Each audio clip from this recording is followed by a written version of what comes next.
कृष्णाय वासुदेवाय हरये परमात्मने प्रणतक्लेशनाशाय गोविन्दाय नमो नमः। भन्नुहोस् भागवत भगवान को, श्री सद्गुरुदेव भगवान को, श्री वेदव्यास भगवान को, श्री सुखदेव जी महाराज को, राष्ट्रदेव पशुपतिनाथ को, वृंदावन बिहारी लाल को। जय जय श्री राधे श्याम। परम मंगलमय अखिल कोटि ब्रह्मांड नायक अकारण करुणा वरुणालय निभृत निकुंज बिहारी रास रासेश्वर भगवान श्रीहरि श्री कृष्ण सर्वेश्वर को साक्षात वाङ्मय प्रतिमूर्ति श्रीमद् भागवत महापुराण, जसको सायंकालीन द्वितीय स्कन्धका सारांशहरूलाई लिएर हामी समुपस्थित भइसकेका छौँ। पूर्व दिनहरूमा हामीहरूले प्रथम स्कन्ध भागवतका सारांशहरूको श्रवण गरेका थियौँ। अब द्वितीय स्कन्धमा राजा परीक्षितले जो मनुष्यको हप्ता दिनभित्रमा अथवा नजिकै मृत्यु छ, त्यो व्यक्तिले कसरी आफ्नो जीवनलाई सार्थक तुल्याउन सक्छ, कसरी आफ्नो आत्माको कल्याण गर्न सक्छ, आत्मालाई परमात्मामा जोड्न सक्छ, के छ उपाय, कुन कुराको श्रवण गर्नाले, कुन कुराको मनन गर्नाले, कुन कुराको ध्यान गर्नाले, कुन कुराको कीर्तन गर्नाले परमात्मालाई प्राप्त गर्न सकिन्छ गुरुदेव भनेर श्री सुखदेव स्वामीका अगाडि प्रश्न बिसाउनुहुन्छ, बिन्ती बिसाउनुहुन्छ। अगाडि श्री सुखदेवजी महाराज राजा परीक्षितलाई बताउनुहुन्छ द्वितीय स्कन्धमा। अब यहाँदेखि अगाडि राजा परीक्षित र सुखदेवजीको संवाद चल्दछ। भन्नुहुन्छ श्री सुखदेव स्वामी, राजा हजुरले साह्रै राम्रो प्रश्न गर्नुभयो। तपाईले आफ्नो मात्र कल्याणका लागि यो प्रश्न गर्नु भएन, सारा पृथ्वीका मनुष्यहरूको कल्याणका लागि, पृथ्वीका प्राणीहरूको कल्याणका निमित्त यो प्रश्न गर्नुभएको छ। आत्मवित्त सम्मतः पुंसां श्रोतव्यादिषु यः परः, जो चाहिँ आत्मज्ञानी व्यक्तिहरूद्वारा पनि प्रशंसनीय प्रश्न छ, जो श्रवण मनन आदिका विषयमा हजुरले प्रश्न गर्नुभएको छ भनेर यसरी पहिले त प्रश्नको प्रशंसा गर्नुभयो। अनि अगाडि भन्नुहुन्छ, राजन धेरै छन् सुन्ने कुरा, हजारौं हजार छन् जसले आत्मतत्वको सूक्ष्मतम लेश मात्र पनि पाएका हुँदैनन्। जो गृहस्थीहरूले के गर्छन्, गृहस्थीहरू भन्दाखेरि रातिको समय त निद्रामा व्यतीत गरिदिन्छन् अनि दिउँसो पनि कुटुम्बको भरण पोषण गर्ने यस्ता काममा नै व्यस्त हुन्छन्। उनीहरूलाई भगवानको भजन गर्ने फुर्सद हुँदैन, खालि आफ्नो शरीर अनि पत्नी पुत्र कुटुम्ब छरछिमेक मातापिता भन्दा भन्दै उनीहरूका अगाडि काल स्वयं उपस्थित हुन्छ, तर पनि उनीहरूले त्यो देख्दछन् मेरो समय प्रतिदिन घट्दै गइरहेको छ, तर पनि देख्दैनन्, देखेर पनि देख्दैनन्। पश्यन्नपि न पश्यति, देखिरहेका हुन्छन् तर पनि देखिरहेका हुँदैनन्। यसरी आत्मपातको बाटोमा उनीहरू निरन्तर हिँडिरहेका हुन्छन्। त्यसकारण मनुष्यहरूले प्राणीहरूले यदि आत्मकल्याण यदि चाहन्छ भने भगवान हरिको के गर्नु पर्यो, स्मरण गर्नु पर्यो। तेषां प्रमत्तो निधनं पश्यन्नपि न पश्यति तस्मात् भारत सर्वात्मा भगवान ईश्वरो हरि।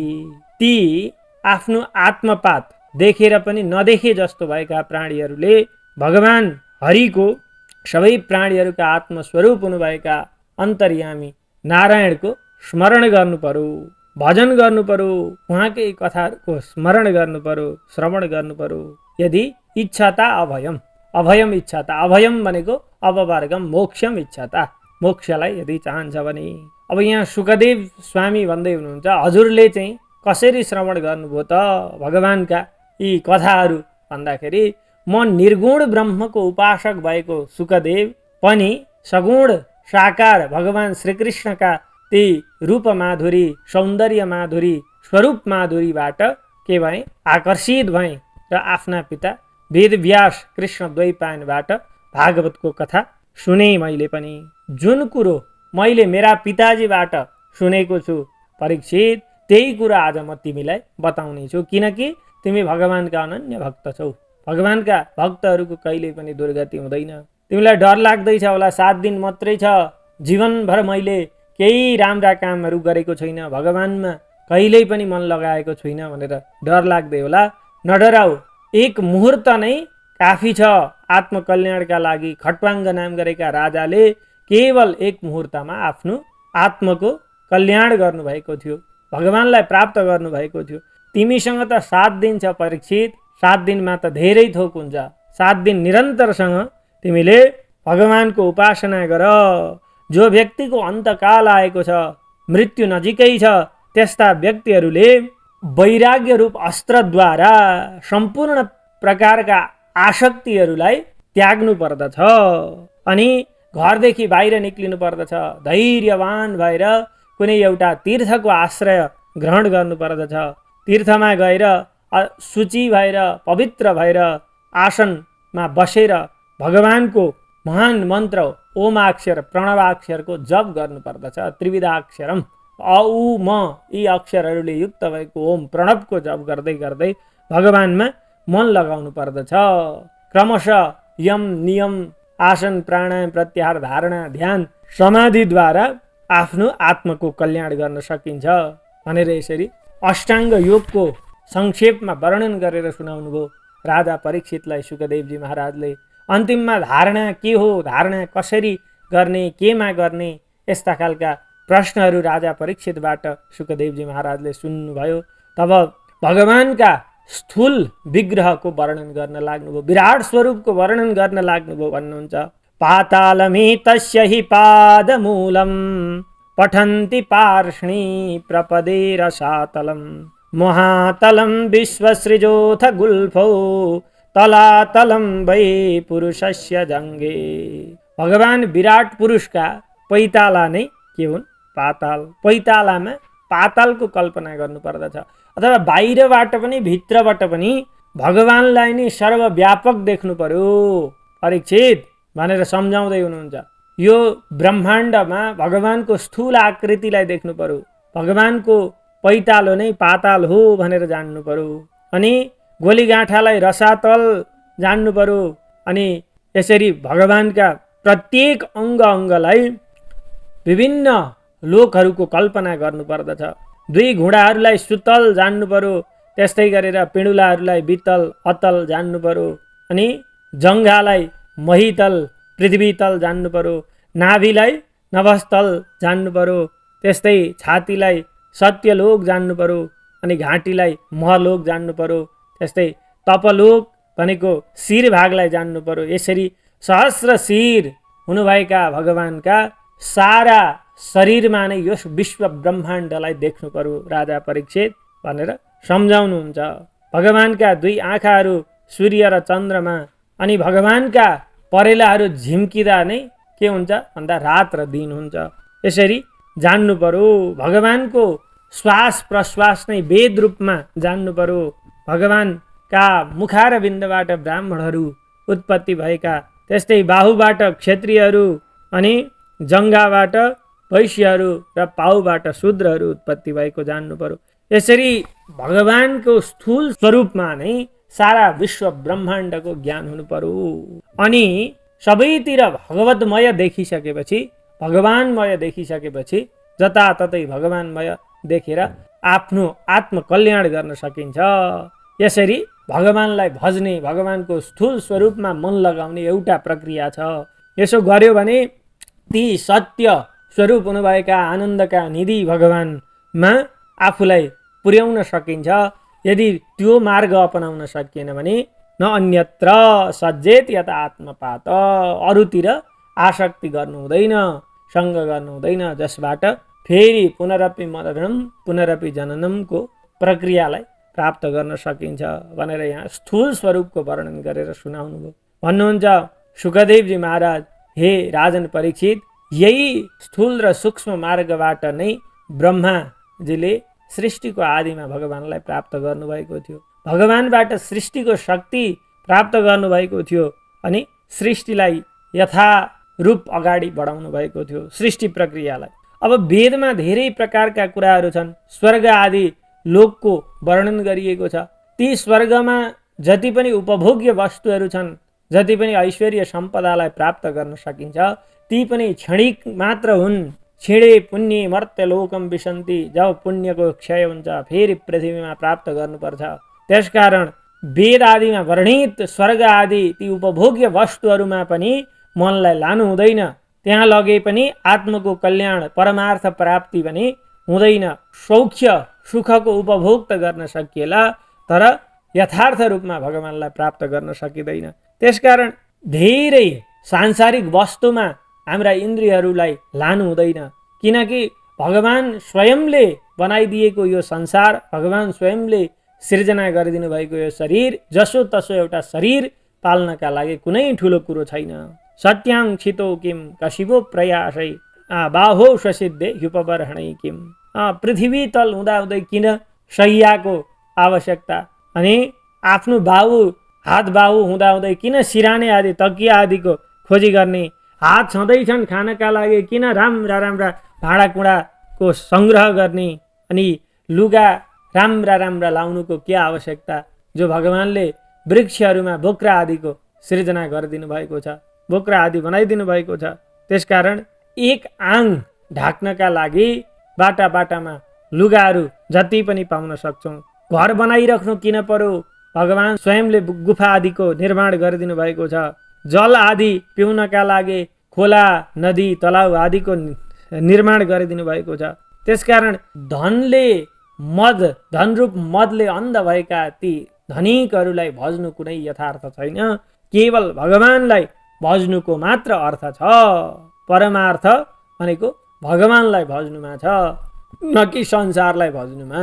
त्यसकारण संसारबाट निवृत्त भएर भगवानतिर प्रवृत्त हुनुपर्दछ। भगवान स्वयं आत्मामा सिद्ध हुनुहुन्छ, अन्तर्हृदयमा निवास गर्नुहुन्छ। अन्तःकरणमा भगवानको खोजी गर्न आवश्यक छ। कसै कसैले भगवानको चतुर्भुज अनि शङ्ख चक्र गदा पद्म धारण गर्नुभएका यस्ता भगवानलाई हृदय आकाशमा राख्दछन् र भगवानका सूक्ष्म स्वरूपको पनि के गर्दछन्, उपासना गर्दछन् भनेर अब सूक्ष्म स्वरूपको वर्णन गर्नुहुन्छ। भगवानको सूक्ष्म स्वरूप कस्तो छ भन्दाखेरि ठुला ठुला आँखा छन् भगवानका, प्रसन्नताले युक्त भएको भगवानको मुहार्थ। अनि पहेँला लुगा लाउनु भएको छ, मुकुट किरीट कुण्डल आदि धारण गर्नुभएको छ। भगवान स्वयं कमलासनमा बस्नु भएको छ, कौस्तुभ आदि मणि लगाउनु भएको छ, वनमाला लगाउनु भएको छ। अनि यसरी नुपुर कङ्कण आदिद्वारा सुशोभित हुनुहुन्छ। भगवानका अङ्ग अङ्ग अत्यन्त कोमल छन्। यस्ता भगवानलाई आफ्नो बुद्धिद्वारा धारण गर्नुपर्दछ। भगवानको पाउदेखि लिएर शिरसम्म क्रमशः आँखा चिम्लिएर अन्तर्हृदयमा धारण गरिसकेपछि अन्तिममा भगवानको त्यो मन्द मुस्कानले युक्त भएको त्यो स्वरूपलाई टक लागेर ध्यान गर्नु पर्यो। यसरी पनि भगवानलाई धारणा गर्न सकिन्छ। जबसम्म आफ्नो आत्मा परमात्मामा गएर लीन हुँदैन तबसम्म भगवानलाई ध्यान गरिराख्नु पर्यो। यसरी भगवानमा स्थिर गरेर रहेको त्यो आत्मा अन्तिममा परमात्मामा प्रवेश गर्दछ, अथवा आत्मालाई परमात्मामा पुर्याउन सकिन्छ भनेर यसरी भगवानलाई सूक्ष्म स्वरूपमा अन्तःकरणमा कसरी धारणा गर्ने भन्ने कुरो यो विषय वर्णन गरेर सुनाउनु भयो। राजा परीक्षित सूक्ष्मतम भगवानको स्वरूपको पनि मैले वर्णन गरेँ। अब सद्यो मुक्ति र क्रम मुक्तिको मार्ग बताउँछु भनेर सद्यो मुक्तिको मार्ग बताउनुहुन्छ। मूलाधार, स्वाधिष्ठान, मणिपुर, अनाहत, विशुद्ध, आज्ञा, सहस्रार यी चक्रहरूमा क्रमशः अगाडि बढ्दै गएर अन्तिममा सहस्रार चक्रबाट भगवानलाई प्राप्त गर्न सकिन्छ भन्नुभयो। यी चक्रहरू भनेका क्रमशः पृथ्वी, जल, तेज, वायु, आकाश आदिका प्रतिनिधित्व गर्दछन्। मूलाधार चक्र भनेको पृथ्वीको प्रतिनिधित्व गर्ने हो।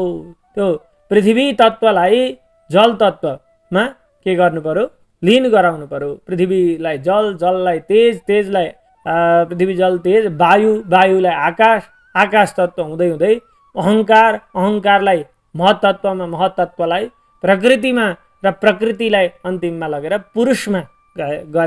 पुरुषमा लीन गराएर हामीहरूले षड्चक्र साधनका माध्यमबाट भगवानको त्यो दिव्य धामलाई प्राप्त गर्न सक्दछौँ। निर्भिद्य मूर्धन विसृजेत परम गतः। अन्तिममा सहस्रार चक्रबाट मूर्धालाई भेदन गरेर भगवानको त्यो दिव्य परम गतिलाई प्राप्त गर्न सकिन्छ। सद्य मुक्तिको क्रम बताउनु भयो। यदि कसैलाई कुनै योगीलाई भगवानको धामलाई प्राप्त गर्न मन छैन अथवा क्रमशः उपभोग्य विभिन्न लोकको उपभोग गर्दै गर्दै भगवानको त्यो गतिलाई प्राप्त गर्दछु भन्ने त्यस्तो लाग्दछ भने भूर्भुव मह स्वह जन तप सत्य लोकको भोग गर्दै गर्दै पनि अन्तिममा प्रलयकालमा ब्रह्माको आयु जति हुन्छ त्यति बेरसम्म ब्रह्मलोकको भोग भोगेर अनि अन्तिममा ब्रह्माको समय सकिसकेपछि ब्रह्मा सँगसँगै भगवानमा लीन गर्न सकिन्छ भनेर यसरी पनि बताउनु भयो। क्रम मुक्तिबाट 3 तरिकाले आफूलाई मुक्त गर्न सकिन्छ। एक तरिकाले उपभोग गर्दै गर्दै गएर अन्तिममा ब्रह्माजी सँगसँगै प्रलयकालमा आफूलाई पनि भगवानमा लीन गराएर कुनै श्रेष्ठ पदवीमा सृष्टिको आदिमा आउन सकियो, अथवा ब्रह्मलोकमै बस्छु भनेर पनि बस्न सकियो। त्यो पनि भएन, म त भगवान विष्णुको वैकुण्ठ धामलाई प्राप्त गर्दछु भन्ने त्यो मन हुन्छ भने भगवानको वैकुण्ठ धामलाई पनि प्राप्त गर्न सकिन्छ। ब्रह्मलोकको उपभोग गरिसकेपछि अन्तिममा वैकुण्ठलाई पनि प्राप्त गर्न सकिन्छ। यो क्रमशः भक्तहरूले पाउने भगवानको धामको गति हो भनेर यसरी क्रम मुक्तिको पनि वर्णन गरेर सुनाउनु भयो। अनि अन्तिममा भन्नुहुन्छ, हे राजा परीक्षित, भक्तका लागि सबैभन्दा सुन्दर उपाय भगवानलाई प्राप्त गर्ने भनेको भक्ति नै हो। भक्ति योग भन्दा अर्को कुनै त्यस्तो उपाय छैन। त्यसकारण भक्ति योगद्वारा नै भगवान वासुदेवलाई प्राप्त गर्न सकिन्छ भन्नुहुन्छ। भगवान ब्रह्मकार स्नेन त्रिरन्वेक्ष मनीषया तदद्यवश्यत् कूटस्थो रतिरात्मन् यतो भवेत्। भगवान ब्रह्माले सम्पूर्ण वेद आदि शास्त्रहरूको 3 चोटि आलोढन गर्नुभयो र अन्तिममा के गरेर चाहिँ एउटा सामान्य प्राणीले आफ्नो आत्मालाई कल्याण गर्न सक्दछ, आत्मालाई कल्याण गर्न सक्दछ भनेर विचार गर्दाखेरि 3 चोटि वेद आदि शास्त्रहरूको आलोढन गर्दाखेरि एउटै कुरालाई थाहा पाउनुभयो, त्यो भनेको भगवान विष्णुमा ध्यान लगाउने भक्ति योग नै थाहा पाउनुभयो। जुन कुराले चाहिँ भगवानमा रति पैदा हुन्छ त्यो भनेको चाहिँ भक्ति नै हो। त्यसकारण सबै लक्षणहरूले लक्षित हुनुभएका परब्रह्म परमात्मा त्रिगुणातीत भगवान हरिमा चाहिँ मन लगाएर आत्मकल्याण गर्न सकिन्छ। त्योभन्दा अर्को कुनै उपाय छैन। त्यसकारण तस्मात् सर्वात्मना राजन हरि सर्वत्र सर्वदा श्रोतव्य कीर्तितव्यश्च स्मर्तव्य भगवान् नृणाम्। मनुष्यहरूले भगवान हरिलाई नै सबै प्रकारले सबैतिरबाट के गर्नु पर्यो, सुन्नु पर्यो। भगवानकै कथाहरूको श्रवण गर्नु पर्यो, तिनै कथाहरूको कीर्तन गर्नु पर्यो, तिनै कथाहरूको मनन गर्नु पर्यो। यसरी आफ्नो आत्माको कल्याण गर्न सक्दछन्, आत्मालाई परमात्मासँग जोड्न सक्दछन्। जसले भगवानको निरन्तर कथा श्रवण गर्दछ, भगवानका लीला चरित्रहरूलाई सुन्दछ भने यो संसारको विषय रूपी विषमा रहनु पर्दैन। विषाक्त संसारमा कहिल्यै पनि भ्रमण गर्नु पर्दैन। यो भव रोगबाट जहिल्यै पनि मुक्ति प्राप्त गर्न सकिन्छ र भगवानको चरणलाई प्राप्त गर्न सकिन्छ भनेर यहाँ सद्य मुक्ति, क्रम मुक्ति, भगवानको सूक्ष्म स्वरूप र स्थूल विग्रह विराट स्वरूपको कथा राजा परीक्षितलाई श्री सुखदेवजी महाराजले वर्णन गरेर सुनाउनुभयो। हामीहरूले यो बसाइमा यहाँसम्मका सार संक्षेपलाई श्रवण गऱ्यौँ। अब अर्को बसाइमा अगाडिका कथाहरूको सारलाई श्रवण गर्ने नै छौँ। आजको यो बसाई भगवानका श्री चरणमा विराम गर्दछु। कृष्णाय वासुदेवाय हरये परमात्मने प्रणत क्लेशनाशाय गोविन्दाय नमो नमः। भागवत भगवानको